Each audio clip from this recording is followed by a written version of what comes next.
classroom and just look at everybody and size them up and say, nobody in here is going to outwork me. Nobody in here is going to outwork me.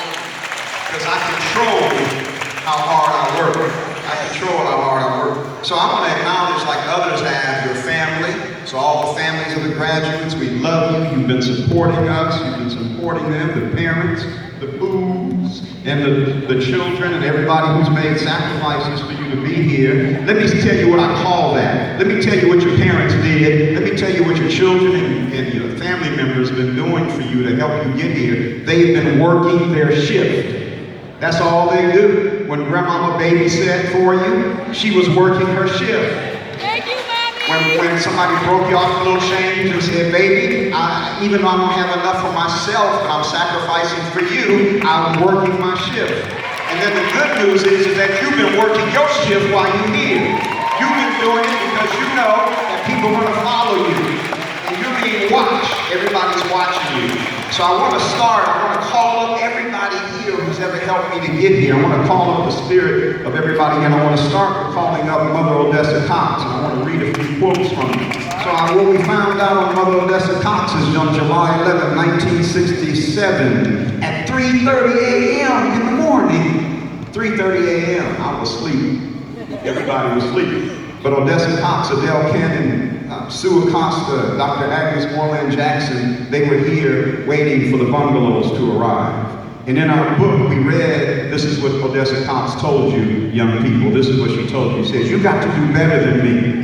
So you go to school and you get yourself an education. So you won't have to suffer like we're suffering. That's what Mother Odessa Cox told us. When she built this college, this is what she said. She said, come here to learn, babies, but leave to serve.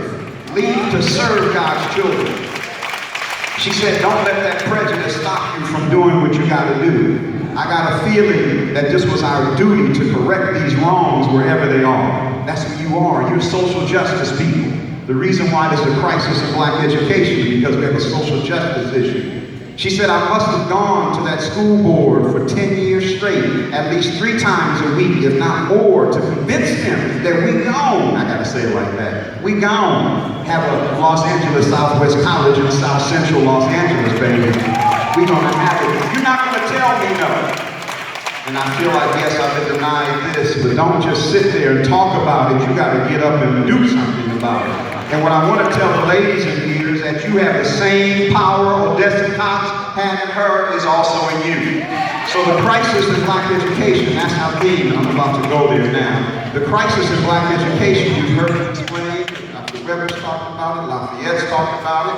The problem is that there's still an achievement gap after 50 years. We have not changed the condition because the schools have not, they've been checking our reading scores, but they haven't scored with the reading. They've been checking our math scores, but they haven't scored with the math. But the good news is, you ask me, you say, Doc, how do we change, or how do we mitigate, or how do we lessen the crisis in black education? Well, I've been watching you all, because a lot of you are my students, and you've already done it. So all I did was write a speech about what I've seen you do. So all I'm here to do is just give back to you, because I want everyone in here to know that you have the winning schematic. You have figured it out, because you didn't let anything tear you down. You kept moving and you kept pressing to get this education. You wanted it bad, so you put a hole in the school-to-prison pipeline. You put a hole. You guys are disruptors. You said, no, we're changing it. We're changing. We're making generational changes. So how do you change the school? Or how do you change the crisis? First, you got to give you some F's. First, you got to get fired up.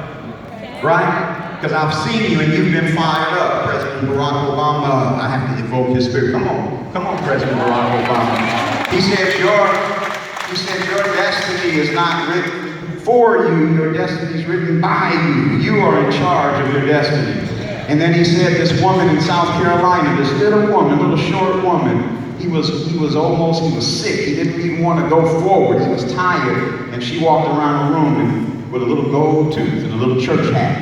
And she said, I'm fired up and ready to go. And I want you to repeat that with me. Say, I'm fired up and I'm ready to go. Let's do it again. I'm fired up and I'm ready to go. One more time. I'm fired up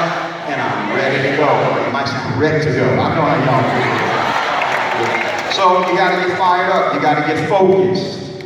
And you gotta fail sometimes, and I've seen you fail. It's all right, you hear it. You gotta fight, you gotta have faith, and you gotta rely on your friends and your family. So let's look at getting focused. Once you're focused, and I've seen you get focused, once you're locked in, nothing can stop you. That's called aspirational capital. Ain't no stopping us now. We on the move. So once you get focused, there's nothing that you can't do, and you know it, don't you? As soon as you got focused on those studies, good things started to happen. Your professors, Brother Cosby got focused, and look at him. Maisha Jones got focused, look at her. Miss Tucker got focused, and look at her. Dr. Lee, Miss Roseanne, Dr. Dew. I got a hope all these folks got focused. Now, here Dr. Bradford wearing a focused robe right now, you know? But the good news, I'm almost there. I only have a few more points. The good news, once you get focused, you can't get stopped. And all I'm telling you is that this black graduation is just practice for great things to come. Sometimes you gotta practice. See, Odessa Cox, she started Henry Clay School too. She was just practicing on the middle school. She said, I got bigger things to do. So I'm gonna get a college, I'm gonna get Southwest College. And then she was instrumental in making sure Dominguez Hills was here for her babies. But once you get focused, then you can do it like this. I wanna get ready to put on my long black robe.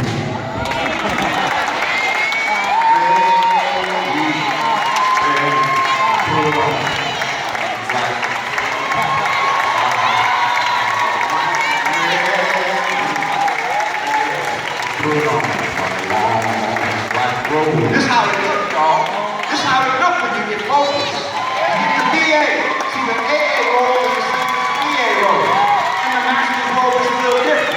But then you get the doctorate robe, baby. With the bars on it.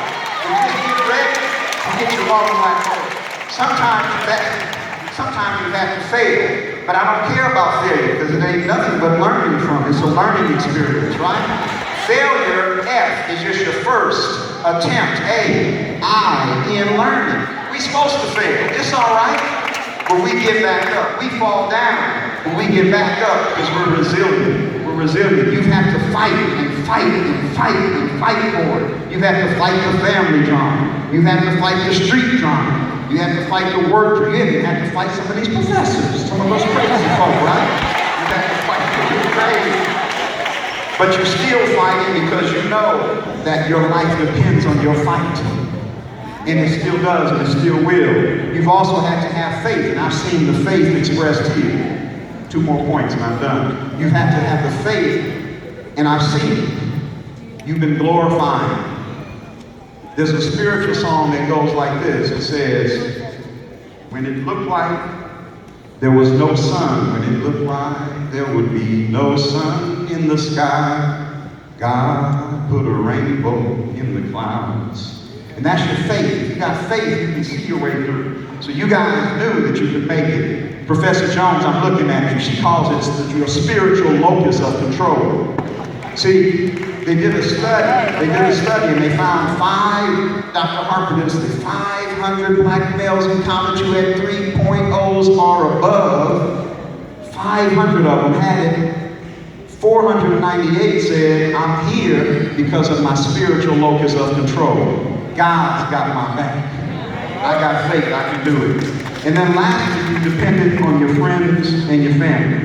So your friends have been looking out for you, your family's been looking out for you, and you created a community. So I want to give you sang earlier the Negro, the Black National Anthem, right? So James Weldon Johnson also wrote a poem called Tunk, where his family helps to solve the achievement crisis.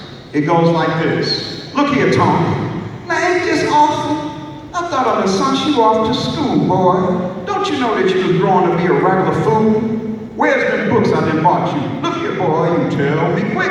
Where's the Webster Blue Black spelling and brand new arithmetic? While I'm thinking you was in the school learning, why bless my soul, you in the woods playing. Can't you do like you was told? Boy, I tell you, it's just scandalous the way that you was going on, and you surely gonna be sorry as true as you was born. Here I am trying hard to raise you as a credit to this race. and you're trying to heat much harder for to come up in disgrace.